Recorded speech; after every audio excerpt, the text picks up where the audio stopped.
Good morning students. उम्मीद करते हैं आप सब लोग अच्छे से होंगे अपने अपने घरों में। और आज हम एक नया चैप्टर शुरू करेंगे। We are going to start a new chapter and the name of that chapter is changing trends in occupation. Trends कैसे बदल रहे? Occupation, what is occupation? It is the work which we do to earn our livelihood. ये वो काम है जो हम करते हैं जिससे कि हम अपने गुजर बसर के लिए पैसे कमाते हैं, लाइवलीहुड अर्न करते हैं। तो ये पहले से लेकर अब तक में whatever changes have occurred, we are going to discuss about that trends, the changing trends in occupation in this chapter. When ancient man was there, or the early men at that time, the work only which he did was hunting and food gathering. And when he started doing agriculture, he started a settled life. और जब वो एक settle life जीने लगा, उसके पास अच्छा production होने लगा एग्रीकल्चर का, जो उसके कंजम्पशन से ज़्यादा था, तो वो उस चीज़ों को एक्सचेंज करता था अपनी ज़रूरत की दूसरी चीज़ों के लिए। और इस तरह धीरे धीरे करके ट्रेड कॉमर्स शुरू हुआ and it gave rise to different occupations at that time. अभी ज़्यादा अगर फसल हुई है तो उसको स्टोर करने के लिए उनको वैसे बर्तन चाहिए जिसमें वो स्टोर कर सके। वो धीरे धीरे टोकरी बनाने लगे, बड़े बड़े बैग्स बनाने लगे जिसमें कि वो चीज़ों को स्टोर करें। लिक्विड है तो लिक्विड को कहाँ स्टोर करेंगे? They started making pots and potteries. तो ये जो पॉटर्स हुए, ये जो गनी बैग्स बनाने लगे, ये जो बास्केट वीवर्स हुए, ये सब एक अलग अलग ऑक्यूपेशन को इन्वेंट करते गए। So the occupation which was carried on at in the ancient time, then in the medieval, and then in the modern time, what all changes came in that? We are going to discuss about those things in this chapter. From the next slide you can see there is two pictures are there. In the first picture you can see there is I think a farmer who is carrying loads on his bullock carts, and the second picture you can see there is a man who is preparing idols. वो मूर्तियाँ बना रहा है मिट्टी की। तो उसके बारे में क्या लिखा है इसमें आप will read it and will discuss it. In Behrampur village in the state of Odisha, most people are involved in cultivation of crops और animal husbandry. ज़्यादातर लोग जो हैं बहरमपुर उड़ीसा के, वो किन कामों में अपने आप को इंडल्ज करते? ज़्यादा फार्मिंग में यानी क्रॉप कल्टीवेशन में, और एनिमल हस्बेंड्री यानी कि जानवरों को पालने में। Many villagers are involved in non-agricultural occupation also. अभी एनिमल हस्बेंड्री और कल्टीवेशन ऑफ क्रॉप तो एग्रीकल्चरल ऑक्यूपेशन है।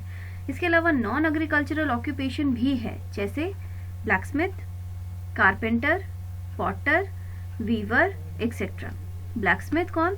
जो लोहे का काम करता है। कारपेंटर कौन? जो चीज़ें बनाता है लकड़ियों से।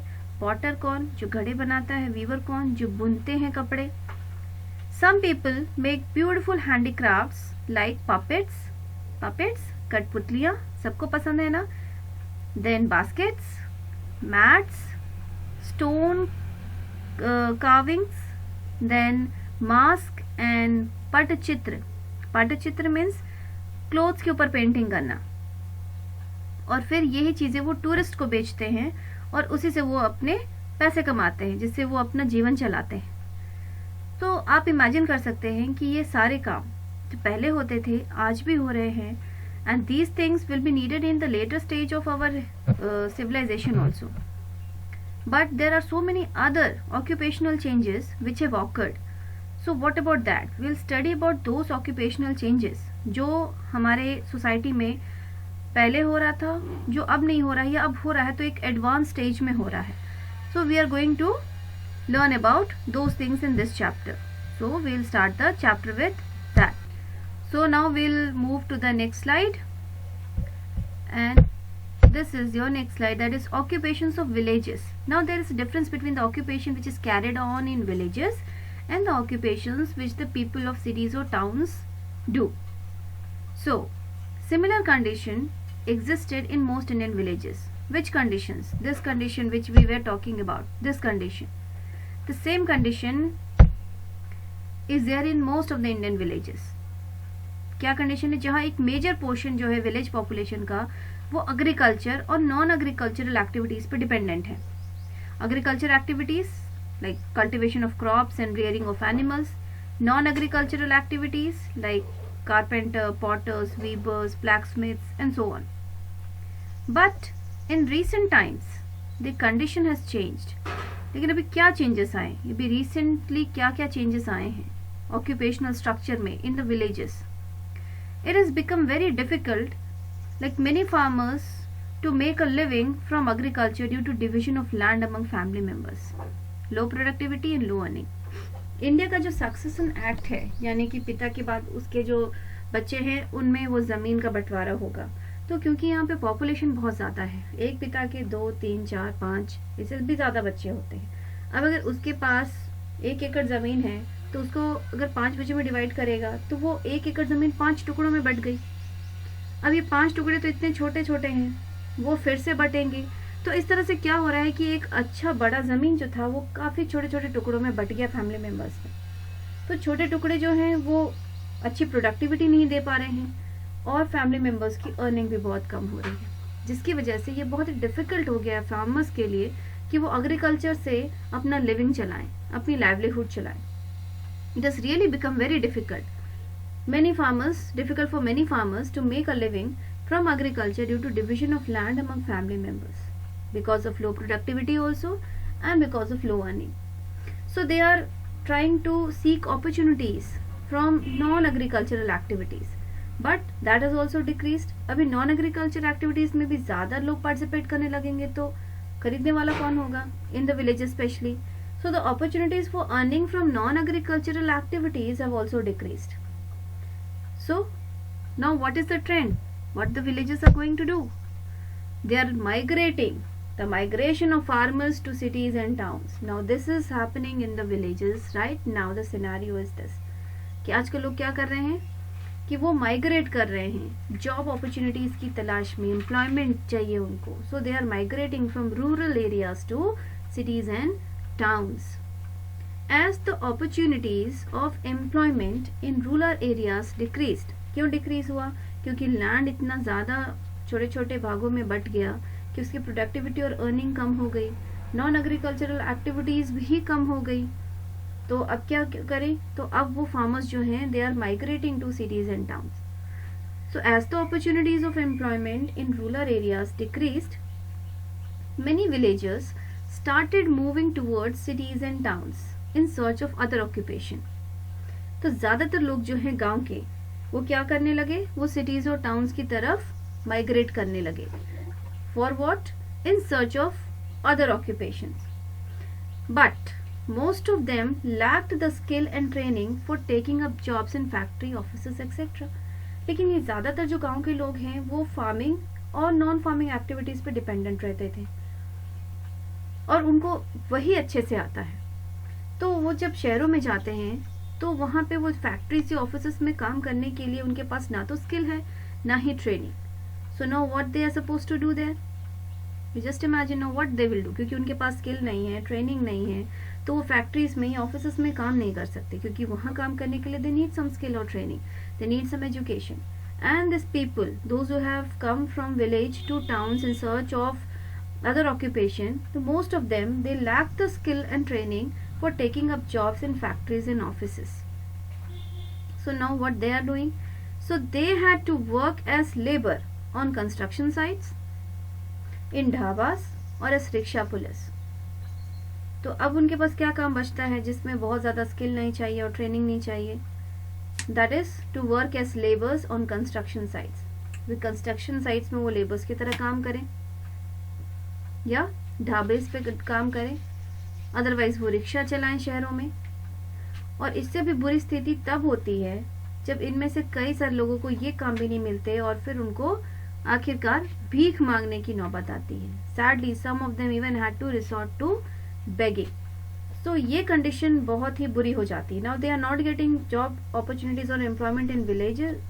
Now they are moving to cities and towns, and here also they are not skilled and trained enough to get jobs in factories or offices, so they are forced to work as laborers on construction sites, in dhabas or rickshaw pullers, and many of them even resort to begging.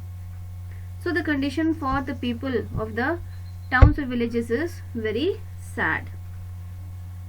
Now what is the mechanization of agriculture? अभी छोटे farms पे भी अगर हम थोड़ा सा machines use करना चाहें तो मुश्किल आती है. क्यों?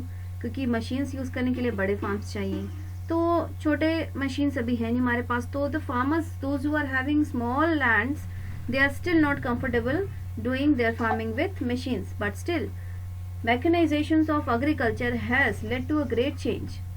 The use of machines in agriculture brought a great change in occupation. क्या great change आया? A single machine replaced the labor of many workers. अभी एक सिंगल मशीन ले आए तो हमको अब लेबर्स की जरूरत नहीं है. अगर हार्वेस्टिंग का टाइम है तो हम अपने हार्वेस्टर से अपने क्रॉप्स को कट करेंगे. Now we do not require labours. तो इसमें उतने सारे लेबर्स की जॉब तो चली गई. एक सिंगल मशीन जो है वो लेबर्स को रिप्लेस कर दिया. Many farm labourers lost their source of income. उनका सोर्स ऑफ इनकम खत्म. अब वो क्या करेंगे? फिर वो शहरों में जाएंगे, रिक्शा चलाएंगे या कंस्ट्रक्शन साइट्स पे काम करेंगे. लेकिन इसके साथ ही मशीन्स और इलेक्ट्रिसिटी की वजह से विलेजेस में और दूसरे नए ऑक्यूपेशंस भी आए. Now what are these occupations? Like tubewell diggers, जो ट्यूबवेल्स डिग करेंगे. ये एक नया ऑक्यूपेशन आया क्योंकि इलेक्ट्रिसिटी और मशीन्स के साथ लोग क्या कर रहे हैं? Farmers they are getting tubewells digged in their own farms. तो ट्यूबवेल डिगर्स चाहिए. Then if we are doing work with harvester और tractors, they need tractor drivers. फिर उनको सेल्समैन चाहिए जो उनको ये सारे मशीन्स और नए वैरायटी ऑफ सीड्स और ये सारी चीज प्रोवाइड करे. And ultimately they need machines also because now they are replacing labours with machine, so they need machines to work with them. तो मशीन्स के आने से जहां बहुत सारे लेबर्स का सोर्स ऑफ इनकम खत्म हुआ, वहीं दूसरी तरफ कुछ नए ऑक्यूपेशंस ने भी जन्म लिया. Like tubewell diggers, tractor drivers, salesman and mechanics. वे मैकेनिक्स चाहिए ना, किस लिए चाहिए? वे मशीन्स खराब होंगे तो उनको कौन ठीक करेगा? Who will repair the machines? Obviously the mechanics will do that. So that is very true. तो एक तरफ अगर जॉब्स अपॉर्चुनिटी कम हुए तो दूसरी तरफ नए ऑक्यूपेशंस भी बढ़े हैं. So what we are going to say this, क्या ये बैलेंस क्रिएट कर पा रहा है? उसके लिए बाद में डिस्कस करेंगे कि वेदर इट्स क्रिएटिंग बैलेंस और not. Now come to the next slide. Operation flood और व्हाइट रेवोल्यूशन. आपने ग्रीन रेवोल्यूशन पढ़ा है.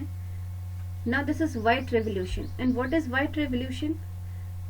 इसको हम लोग डिस्कस करेंगे. And that is very very interesting.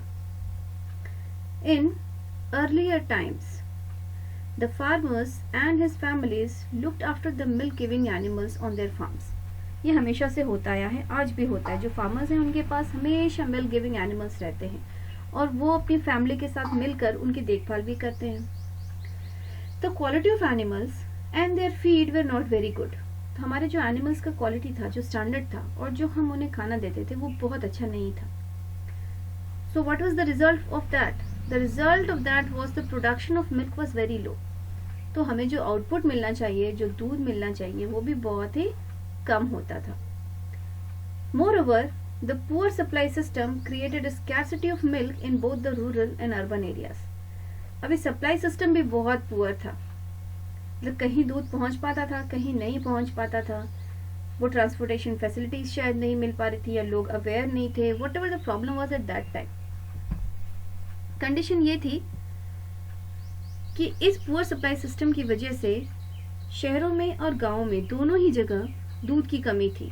And milk is one of the very very important requirement of any family because we need milk for children और for the old people, even for preparing many dishes. We need milk in everyday life. हर किसी के घर में दूध तो जरूर आपको मिलेगा. This is one of the major requirement in the families today. तो ये दिक्कत जो थी ये उनके साथ थी, बहुत बड़ी दिक्कत. So what they decided to do at that time. अभी इस पिक्चर में आप देख सकते हैं the white revolution. Here the farmers used to come under a cooperative and they used to supply their milk to the cooperative. और ये cooperative उनके मिल्क को स्टोर करता, उसको स्टेरिलाइज करता, उससे नए नए प्रोडक्ट्स बनाता और फिर उनको डिस्ट्रीब्यूट करता. और इस चेन में बहुत सारे फार्मर्स जुड़े जिसको हम आगे और अच्छे से डिस्कस करेंगे in the coming slides, like what was actually the white revolution or the operation flood. Dr. Verghese Kurian, ये वो नाम है जिन्होंने इस white revolution को स्टार्ट किया. Dr. Verghese Kurian, and he is known for his magic for bringing India under the banner of the largest milk producing country of the world. Dr. Verghese Kurian was the father of White Revolution और Operation Flood in dairy farming at Anand in Gujarat. ये हम सभी जानते हैं कि गुजरात के आनंद district में या आनंद नाम के जो प्लेस पे ये शुरू हुआ था, डॉक्टर वर्गीस कुरियन ने शुरू किया था, और उन्हीं को फादर ऑफ व्हाइट रेवोल्यूशन कहते हैं या ऑपरेशन फ्लड, क्योंकि उन्होंने डेयरी फार्मिंग शुरू की आनंद में, जो कि गुजरात में है. It was related to milk production, the processing, the marketing, export and distribution of by products. By products क्या है मिल्क के? Like butter, cheese, ghee, skimmed milk powder और बेबी फूड और आइसक्रीम और condensed milk, yogurt, curd, lassi, so many things. The cooperative worked so efficiently that soon India, a milk deficient country, became the largest producer of milk in the world.